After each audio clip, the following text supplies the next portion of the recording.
Senator representing Kogi Central, Natasha Akpotudwagan, has alleged that the president of the Senate, Godswill Akpabio, and former governor of Kogi State, Yahaya Bello, plotted to kill her. The embattled lawmaker made the allegations while addressing her supporters, who gave her a rousing welcome during her homecoming on Tuesday after the Nigerian police force restricted her return to constituency. According to her, Akpabio initiated her recall process after allegedly promising the former governor funds. But he said Nigerians should hold the above-mentioned names responsible if her followers are attacked, and the warning came a few hours after she vowed in a statement to go ahead with a scheduled visit to her constituency for the Eid-el-Fitr break and the rally planned for her homecoming. She also urged her supporters to disregard speculations making the round that she has cancelled her scheduled visit, adding that she has a statutory function in her capacity as a lawmaker representing her constituents, and also urged her supporters to troop out in mass to celebrate the Eid-el-Fitr with her. Federal Capital Territory Police Command has cautioned members of the public, particularly youth groups and hikers, without notifying security agencies. A statement on Tuesday by the FCT Commissioner of Police, Ajao Adewale, on the security risks associated with such outings, particularly in remote and unsecure locations, stressing that organizers must inform the police before embarking on such activities, while failure to do so is capable of posing significant security risks, as remote locations are often vulnerable to criminal activities. Adewale underscored the need for proper coordination with law enforcement to ensure safe routes and adequate security arrangements, adding that effective communication with law enforcement before during such activities could reduce safety risks and enhance emergency response. Following the security prohibition of the traditional Salah Emir's Durbar activities, the 16th Fulani Emir of Kano, Muhammadu Sanusi II, has strategically abandoned horse riding and instead uses vehicles to pay Salah homage to Governor Abba Kabir Yusuf at the government house in Kano. The Emir, Muhammadu Sanusi II, who also changed the usual routes of state roads to the government house while carrying out the traditional Hawan Nasawa, drove in a convoy of vehicles to undertake his tradition. Explaining the difference in what Emir Muhammadu Sanusi II did with the normal Hawan Nasarwa, Professor Tijani Naniwa, a professor of history and former head of the Department of History at Bayero University, Kano, said before 1940, the Emir as head of the native authority would only visit the resident and return to his palace. Professor Tijani Nania clarified that what the police banned was horse procession in any form, but Emir Muhammadu Sanusi II used vehicles to pay homage to the governor, which is not in any way a violation of a security position. Coalition of rescue support groups in Zamfara State has lauded Governor Dauda Lawal for fishing out and removing from the state's payroll 2,363 ghost workers who were illegally receiving a total of over 193 million naira monthly. The coalition disclosed this after the governor's swift implementation of the 70,000 naira new national minimum wage to civil servants earlier. A statement signed by Alhaji Rufai Ahmed Guso, Zamfara State coordinator of the coalition, said the new minimum wage will bring greater financial stability, improved service delivery, as well as a better standard of living for all government employees. Zamfara State Governor Dauda Lawal has reaffirmed that his administration remains fully committed to restoring security and ensuring that every citizen lives without fear. Governor Lawal acknowledged that the challenges of insecurity over the years, particularly the menace of banditry, have continued to threaten the peace and stability of the people of the state, and had equally agreed that many families have losses and too many communities have lived in fear. Lawal commended the security agents for their untiring efforts in the fight against banditry, and also commended the security forces for their unwavering dedication to restore the peace in the state and keep us safe, while assuring the residents that the fight against banditry was recording remarkable success, and expressed optimism that the problem will soon be over. The governor also said, apart from the security issue, his administration has realized the urgent need for economic growth and infrastructural development, and currently taking decisive steps to improve critical sectors such as health, education, healthcare, and road networks to boost economic activities that will open investment and provide opportunities for the economic prosperity of the state and its peoples. Dauda Lawal urged the people of the state to bury their differences, work together as one, and support the government agenda for rescuing and rebuilding Zamfara State and hailed the efforts of the religious and community leaders for their continued guidance in advance. You're watching the Global News on Atlantic Television Network. We'll be back after this break. Do stay tuned.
Welcome back. This is the Global News on Atlantic Television Network. And the Senate President denied her certain privileges for turning down his sexual advances,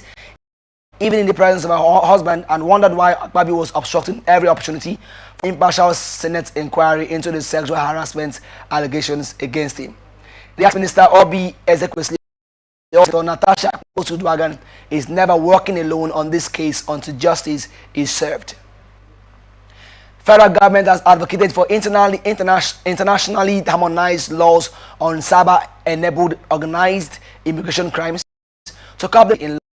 London. He made a remark while addressing global leaders during the Border Security Summit on tackling organized immigration crimes, adding that the proposed laws include common definitions of penalties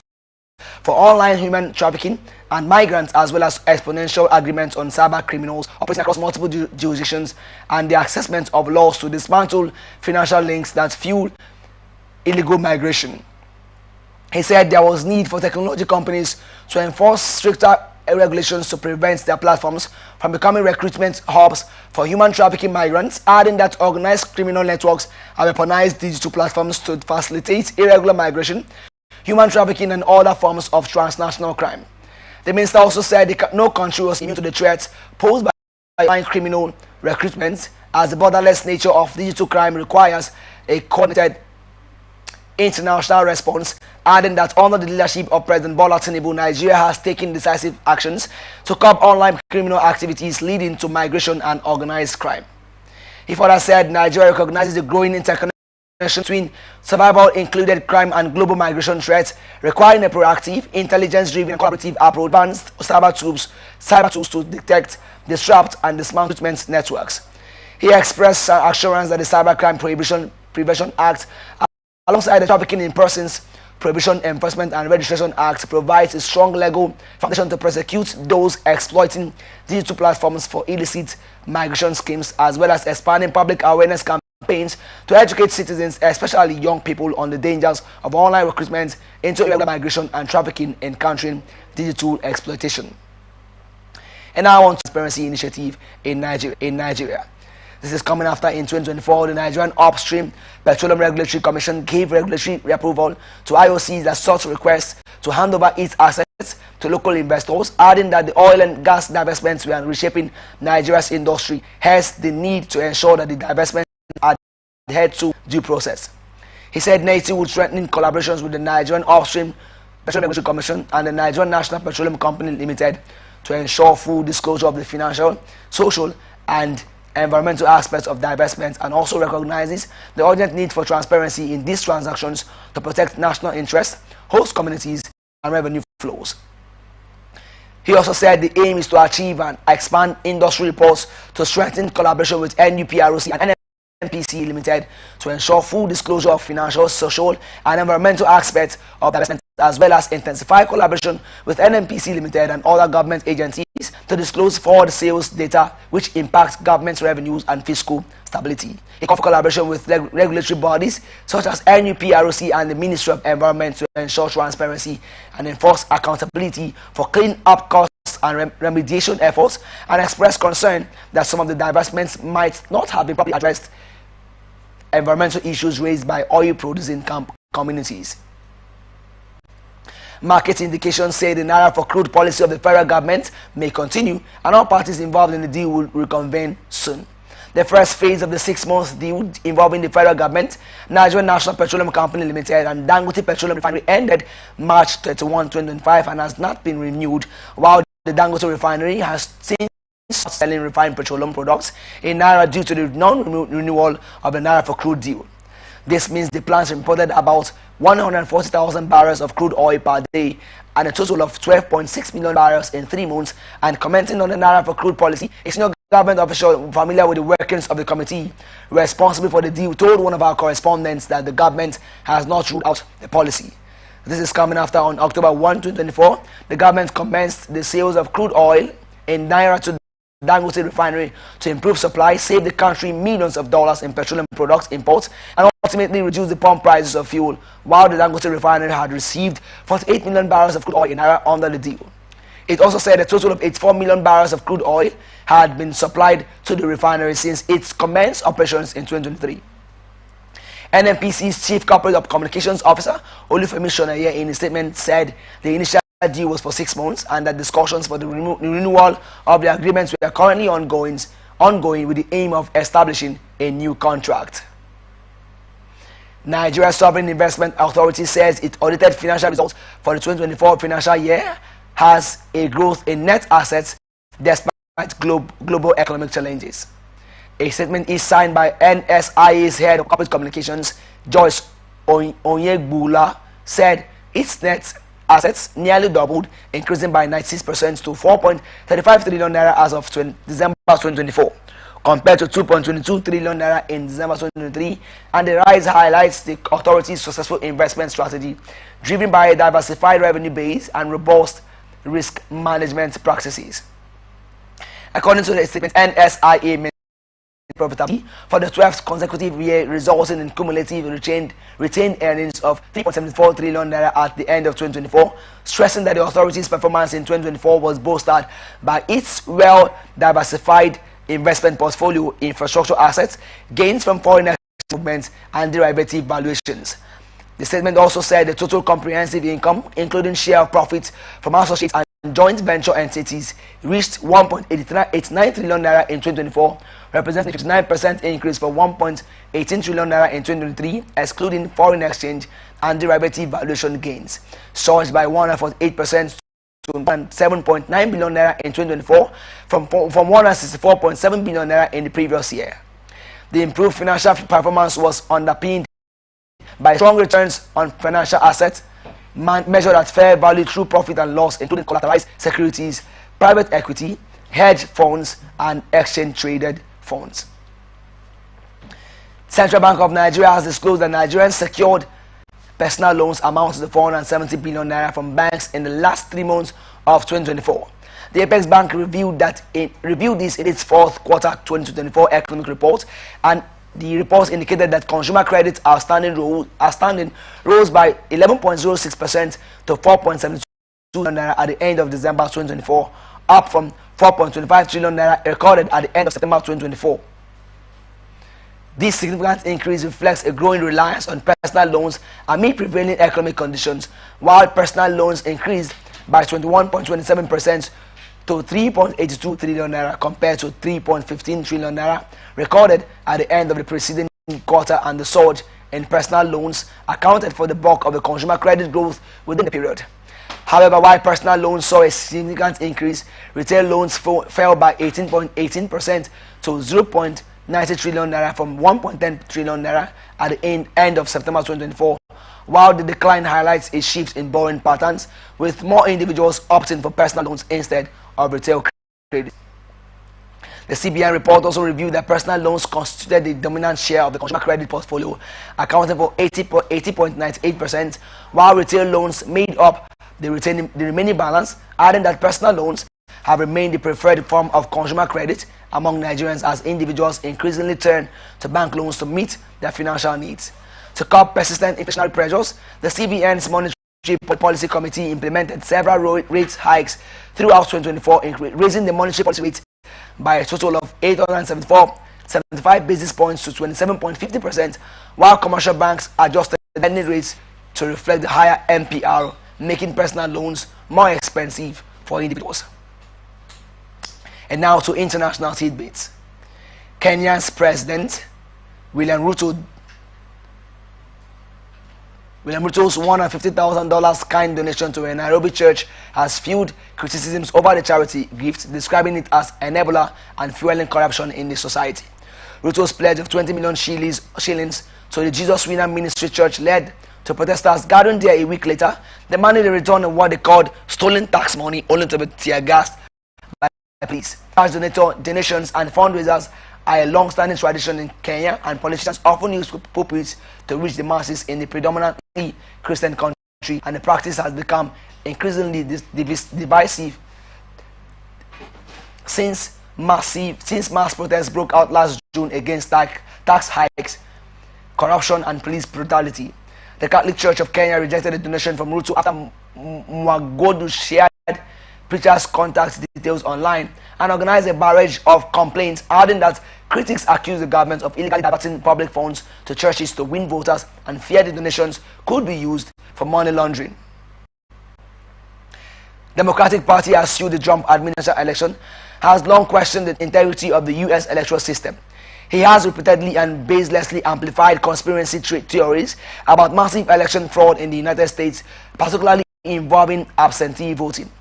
Legal scholars swiftly denounced Trump's election order as an abuse of presidential power that could prevent millions of eligible voters from casting ballots, while advocacy groups led by the Campaign Legal Center and State Democracy Defenders Fund filed a separate lawsuit on Monday against the same executive order.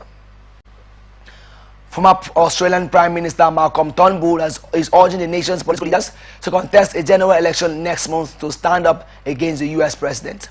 Turnbull, who was Australian Prime Minister when Trump first took office in 2017, briefly adopted a nasal American accent as he mimicked the U.S. Commander-in-Chief during a speech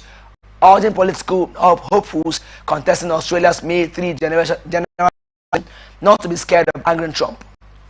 He also derided his return to office as chaotic and erratic, describing it as a relationship that was ill-fated from the beginning. Turnbull was among the main leaders who formed the U.S. president after his election victory in 2016. Taiwan government has drawn up plans to help local industries hit by possible U.S. tariffs. The island's economic minister, Donald Trump,